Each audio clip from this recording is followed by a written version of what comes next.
दोस्तों नमस्कार, मैं धनवंत सिंह राठौर, राष्ट्रीय अध्यक्ष अखिल भारतीय अपराध विरोधी मोर्चा। दोस्त, हमारे बगल में एक बेटी के पिता संजय कुमार जी हैं। इनकी बेटी का नाम यशी सिंह, जो एमबीए की छात्रा थी। जहां ये रहने वाले लखीसराय जिला के हैं, वहीं इनकी बेटी मुजफ्फरपुर में नानी के यहां रहकर पढ़ती थी। 12 दिसंबर 2022 ईस्वी को ननिहाल से पढ़ने के लिए एमबीए एलएन मिश्रा भगवानपुर जाती है। सुबह 9 बजे शाम तक वो लौट कर नहीं आती है, तो परिवार वाले थाने में एफआईआर के लिए आवेदन देता है, सनहा देता है। जहां 4 दिनों तक इनके आवेदन पर एफआईआर नहीं लिया गया। इनकी बेटी कहां है, किस स्थिति में है, उसके लिए पुलिस ने प्रयास नहीं किया। 4 दिन बाद काफी आग्रह के बाद हम ये कहें कि इस बच्ची की घटना में भी कहीं ना कहीं पैसे का डिमांड किया गया एफआईआर के लिए। इन्होंने क्या दिया, ये तो सच्चाई बात की बात है। और पुलिस ने इसको हल्के से साइड में डाल दिया, कोई ध्यान नहीं दिया इस बिंदु पर, क्योंकि जिसको आईओ बनाया गया वो 20 दिन के लिए छुट्टी पर चला गया। अंततः ये इस मुद्दे को लेकर सीनियर एसपी मुजफ्फरपुर से मिले, जयंतराज से। जयंतराज इनके समक्ष ही आईओ को फोन किया और कहा कि इस मुद्दे पर तुम एक्शन लो। क्या एक्शन लिया कि कोई रिजल्ट नहीं आया। हार कर ये बिहार के डीजीपी, बिहार के मुख्य सचिव, सबों को पत्र भी लिखा और मिला भी, और अंततः बिहार के मुख्यमंत्री नीतीश कुमार से भी मिले, अपनी पीड़ा को बताए। आज सितंबर 2024 है, 12 सितंबर 2024। दोस्त, आज तक इनकी बेटी कहां और किस स्थिति में है, जिंदा है कि मर गए, कि उसके साथ रेप की घटना घटा, हत्या कर दिया गया, या किस स्थिति में है, ये कोई पता नहीं है। हम देश के माननीय राष्ट्रपति, प्रधानमंत्री से भी आग्रह करना चाहेंगे, गृह मंत्री से भी आग्रह करना चाहेंगे कि एक पिता पिछले 2 साल से अपनी बेटी के लिए दर दर भटक रहे हैं। ये लखीसराय के रहने वाले उप मुख्यमंत्री विजय सिन्हा से भी मिले। उन्होंने भी इनकी सिर्फ कहानी सुनी, कोई जो सहयोग की बात होती है, रिजल्ट की बात, कोई बात नहीं है। हम बिहार के मुखिया नीतीश कुमार से पूछना चाहेंगे, डीजीपी से पूछना चाहेंगे, मुख्य सचिव से पूछना चाहेंगे, मुजफ्फरपुर के डीएम सीनियर एसपी से पूछना चाहेंगे, या जो भी सम्मानीय नेता है, कि आपकी बेटी का यदि इस तरह का गायब होना और 2 साल तक नहीं मिलना, क्या यह संभव था? जब एक बिहार की सामान्य परिवार की बेटी यदि गायब होती है, किडनैप होता है, या उसका हत्या कर दिया गया, या उसके साथ दुष्कर्म करके हत्या कर दिया गया, कोई पुलिस प्रशासन ने ध्यान नहीं दिया और आज तक कहानी यथावत है। तो बिहार के माननीय मुख्यमंत्री, माननीय राज्यपाल, माननीय डीजीपी, माननीय मुख्य सचिव, सभी से हम कहना चाहेंगे कि सभी आप आदरणीय हैं। आपके भरोसे राज्य की जनता इस उम्मीद से जीती है कि कोई भी घटना होगा तो हमारे साथ न्याय होगा। लेकिन आप अपनी बेटी, अपनी बहन के खातिर जहां उतावले होते हैं, 24 घंटा का काम 24 मिनट में कर लेना चाहते हैं। आज एक बेटी, डॉक्टर बेटी की कलकत्ता में दुष्कर्म करके हत्या हो जाता है। यह मुद्दा भी इसलिए उछल पाया क्योंकि वो बंगाल की घटना थी, भाजपा की सरकार वहां थी तो उसको मुद्दा बनाया गया, मीडिया ने मुद्दा बनाया। डॉक्टर बेटी थी इसलिए आईएमए ने मुद्दा बनाया। लेकिन एक सामान्य परिवार की बेटी यशी सिंह, जो एमबीए की छात्रा थी, उसके भी बड़े सपने होंगे, आज वो कहां है, किस स्थिति में, जिंदा है या नहीं है? क्या राज्य सरकार का ये नैतिक जिम्मेवारी है या नहीं है? पुलिस प्रशासन की नैतिक जिम्मेवारी है या कि नहीं है? तो दोस्त, हार कर ये आज अखिल भारतीय अपराध विरोधी मोर्चा के कार्यालय में आए हैं। इस विश्वास के साथ आए हैं कि अब हम हार चुके हैं, कहीं से कोई मुझे आशा की उम्मीद नहीं दिख रहा है। कहीं से इनको जानकारी मिला कि अखिल भारतीय अपराध विरोधी मोर्चा हजारों बहन बेटी की इज्जत बचाई है और बहन बेटियों के नाम पर किसी भी स्तर पर लड़ाई लड़ने के लिए तैयार होते हैं। तो जहां में माननीय मुख्यमंत्री राज्यपाल से लेकर सारे प्रशासन के अधिकारी से आग्रह है कि संजय कुमार जी की बेटी यशी सिंह को जल्द से जल्द खोज करके इनके पास लाएं, इनको मने सुपुर्द करें, क्योंकि इसी उम्मीद से आज भी ये अखिल भारतीय अपराध विरोधी मोर्चा के कार्यालय है।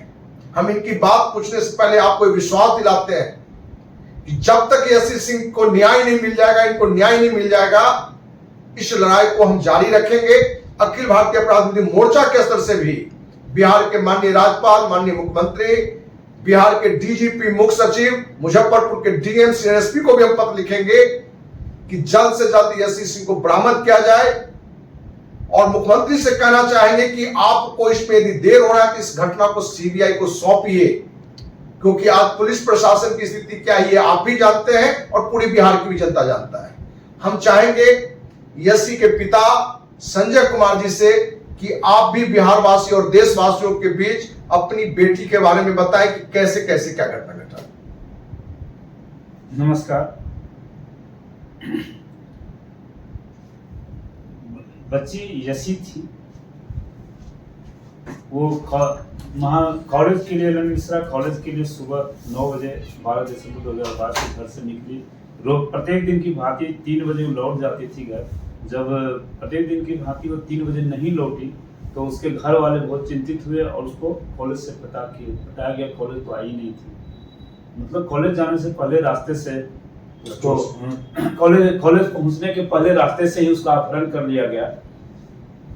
शायद तभी कॉलेज नहीं पहुंच पाई। तो कॉलेज में जाकर के हम पता किए, कॉलेज वाले बोले बहुत अच्छी लड़की थी, बहुत बुद्धिमान थी, बहुत पढ़ने वाली थी, किसी लड़के से बात तक नहीं करती थी, लड़कियों सहेलियां भी बहुत कम थी उसकी, लड़के की तो दूर की बात है। इतनी सज्जन बच्ची का किस उद्देश्य से अपहरण कर लिया गया, पुलिस आज तक कुछ भी नहीं बता पाई है कि लड़की का अपहरण हुआ या किस प्रकार की घटना घटी। बरामदगी तो बहुत दूर की बात। उस दिन वो कॉलेज भी नहीं पहुंच पाए। उस दिन कॉलेज भी नहीं पहुंच पाए जी। तो 9 बजे 9 साढ़े 9 9:30 तक वो कॉलेज पहुंच जाती थी, 9:45 तक। तो 9:45 तक भी कॉलेज नहीं पहुंची। और जब हम शाम में पता किए, उसके परिवार वाले जब पता किए कि बच्ची आई थी तो बताया कि बच्ची तो आई ही नहीं।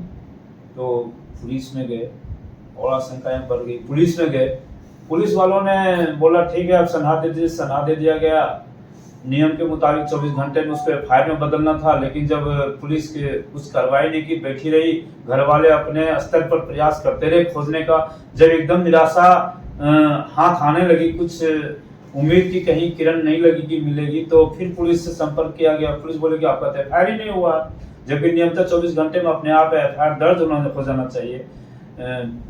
तो 16/12 को एप्लीकेशन दे करके फिर से एफआईआर दर्ज करवाया गया। 16 को नए सिरे से आवेदन दे करके एफआईआर दर्ज करवाया गया। और एक ऐसी महिला और सुस्त महिला दरोगा को आईओ बनाया गया जो 20 दिन की छुट्टी में घर जा रही थी। उसी को जानबूझ करके साजिश के तहत आईओ बना दिया गया। और जब हम 17 तारीख को जब बड़ा बाबू से मिले, बोले वो नहीं है तो हम तो देख रहे हैं कि जब सारी केस को आप देखेंगे तो आईओ बनाने की जरूरत ही क्या है। आईओ किसी ऐसे सक्रिय पुरुष को ही बना सकते थे या सक्रिय महिला को बना सकते थे जो यहाँ प्रारंभिक दिनों में ज्यादा मेहनत करके खोजने की दिशा में कुछ आगे बढ़ सकती थी। तो आपने एक ऐसी महिला को बना दिए जो 25 दिन की ऑलरेडी 15-20 दिन की छुट्टी जा रही।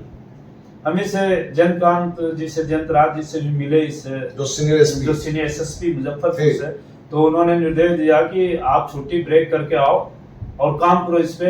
वो आ भी गई 22-23 तारीख तक आ भी गई, 22-23 दिसंबर तक। लेकिन इसके बाद कोई भी कार्रवाई संवेदना सिन्हा जी के द्वारा नहीं हुआ। और कोई भी संवेदना से नहीं किया, कोई भी एसएसपी, आईजी, सभी लोगों जो उस समय तत्कालीन आईजी थे उनसे भी हम मिले, एसएसपी से कितनों बार मिले, डीएम से मिले, हम सभी पदाधिकारियों से मिले, डीजीपी भट्टी साहब से मिले, कैबिनेट मुख्य सचिव से मिले, कैबिनेट सचिव से मिले, सारे ना जाने कितने, एक भी अफसर नहीं छूटे होंगे, मंत्री लोग की गिरिराज बाबू से मिले, यहाँ के विजय सिन्हा जी से मिले, वहाँ के मुन्ना शुक्ला शंभू नेता उनसे मिले, दिनेश सिंह से मिले, एक इंजीनियर अजीत कुमार उनसे मिले, सुरेश शर्मा जी से मिले, एक स्थानीय विधायक हैं वहाँ के उनसे मिले, बिहार के माननीय मुख्यमंत्री से मिले, बिहार के माननीय मुख्यमंत्री से भी मिले, मुख्यमंत्री सचिवालय में जाके मिले, डीजीपी के जनता दरबार में मिले, मुख्यमंत्री जनता दरबार में हमने आवेदन किया मिलने के लिए, अभी तक समय नहीं दिया गया जनता दरबार में मिलने के लिए, लेकिन आपके मुख्यमंत्री से भेंट का मुख्यमंत्री से भेंट उनके पार्टी कार्यालय में हुआ, जहां बहुत 50,000 की भीड़ थी, सब समूह के बीच हमने उनको आवेदन दिया और वो लिए भी, अपने पीए को दिए भी, लेकिन वहाँ के लोग बोले कि आप अपने इनसे कैसे काम होगा, आप किन्हीं को पकड़िए, ये आपसे नाराज, उनसे अच्छा संबंध है कि नहीं है, तो इस तरह की बातें करने लगे। खोजना तो वहां से भी अभी तक कुछ संभव नहीं हुआ।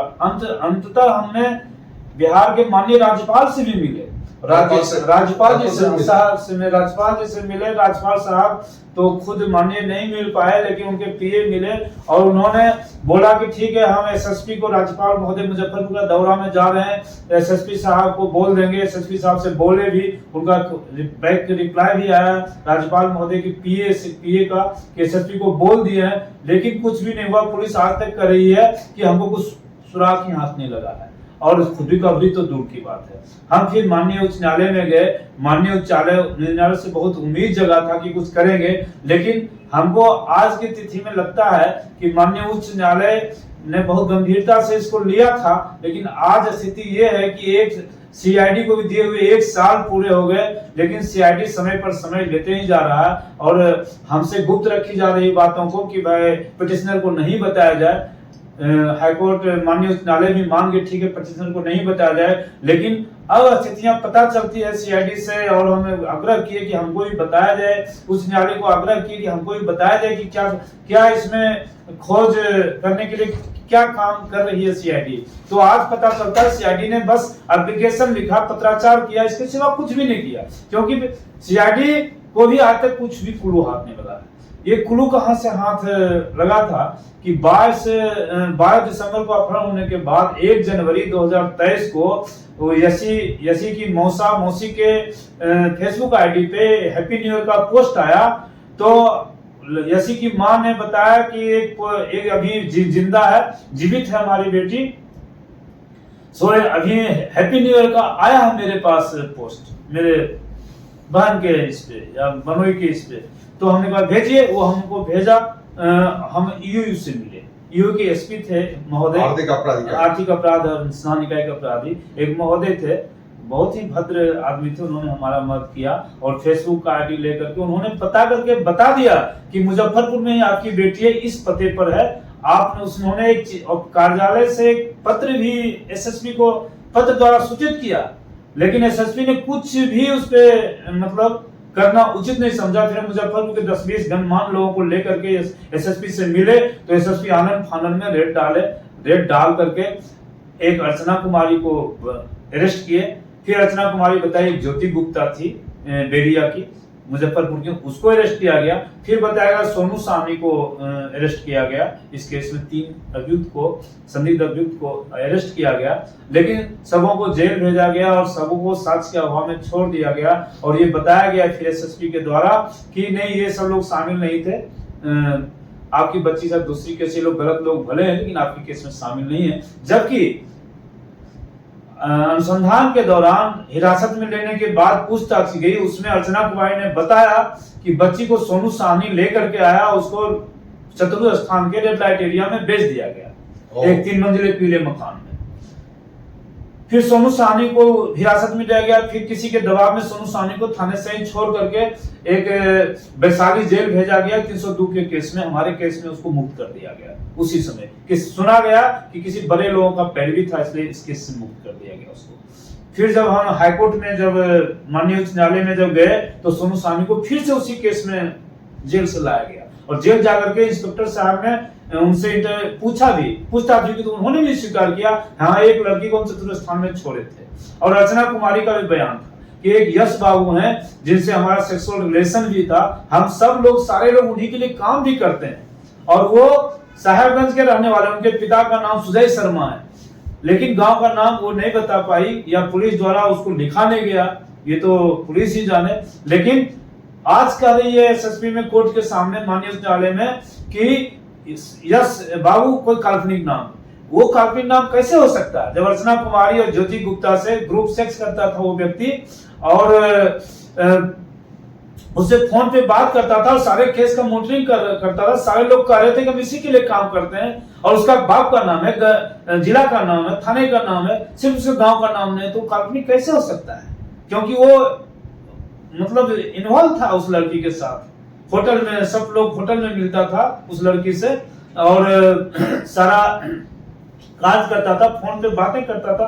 तो पुलिस, हाईकोर्ट, माननीय उच्च न्यायालय को भी थोड़ा सा आयवास में लग गया और माननीय उच्च न्यायालय इसलिए मतलब कि भाई कुछ जांच हो रहा है, जांच में क्या आता है ये इस उम्मीद से हम लोग मतलब इंतजार करते रहे। हो सकता है माननीय उच्च न्यायालय के मॉनिटरिंग में ये कुछ क्लू निकाल दे, कुछ खोज दे, लेकिन आज तक कुछ भी नहीं खोज पाया।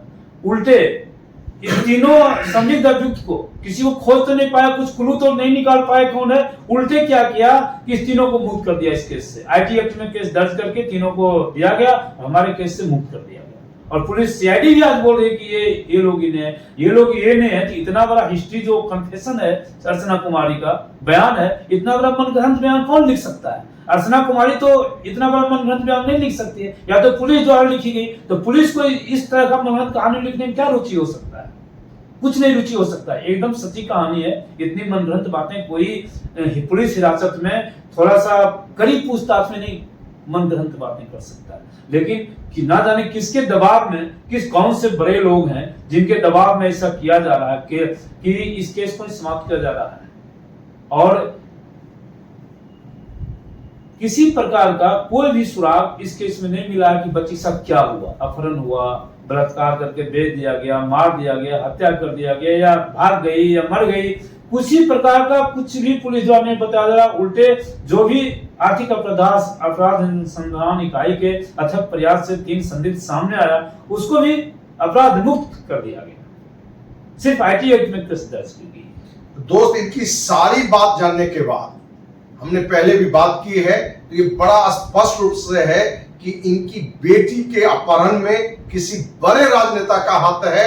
यही कारण है कि बड़ा मगरमच्छ होने के कारण आज तक पुलिस प्रशासन, सरकार ने उस पर कार्रवाई नहीं की है। अब इनका अंतिम उम्मीद उच्च न्यायालय है, जहां माननीय न्यायाधीश पर इनको भरोसा है। लेकिन इनको यह लग रहा है कि जहां सरकार के जो सिस्टम है, पुलिस प्रशासन है, जो बातें वहां देगा सबूत में, उसी पर न्यायालय काम करेगा।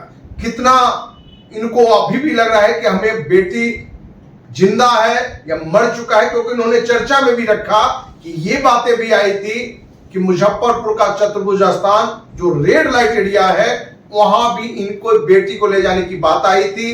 कहीं कुछ नेताओं की भी इन्होंने चर्चा भी की कि इनकी लड़की के साथ गलत किया होगा।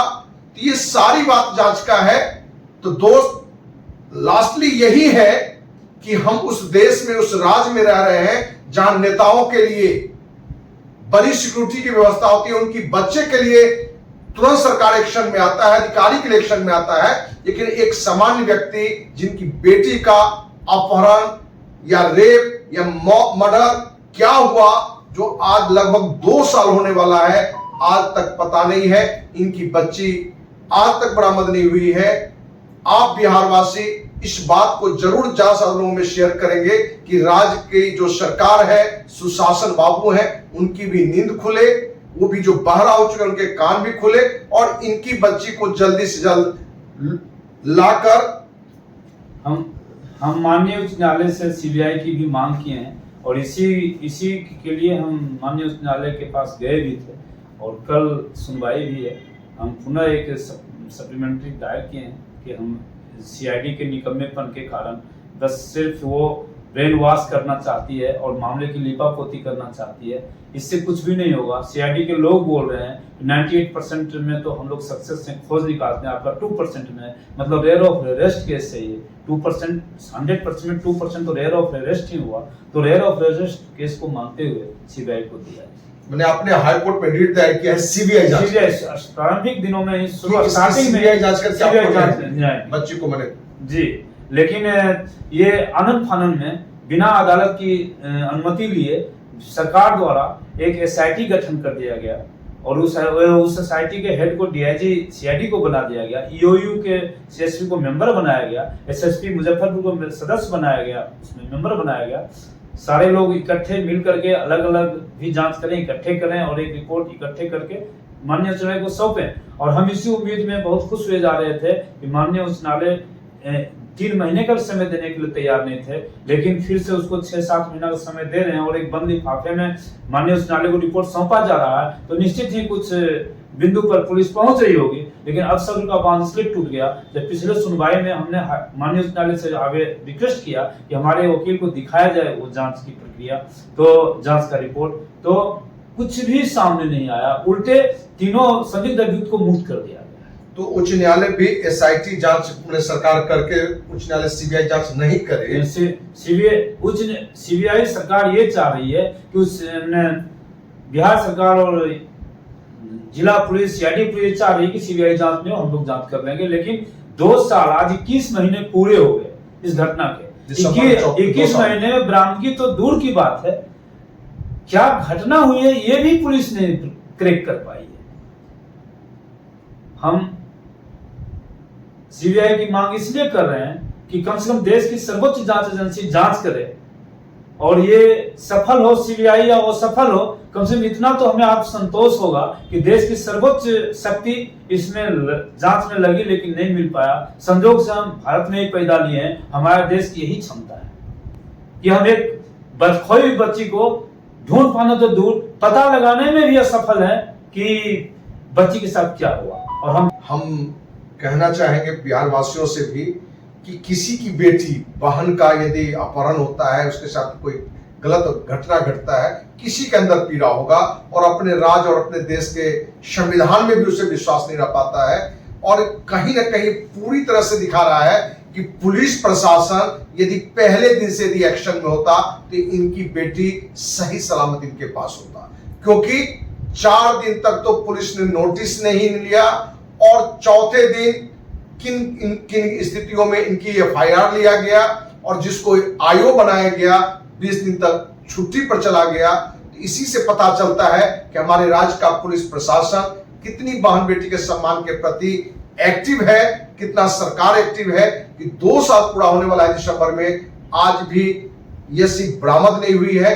हम उम्मीद करते हैं कि बिहार वासियों का आशीर्वाद और आप इस मुद्दे को आवाज उठाएं और विभिन्न संस्था भी आवाज उठाएं जिससे इनकी बेटी बरामद हो। इसी उम्मीद के साथ जय हिंद, जय भारत।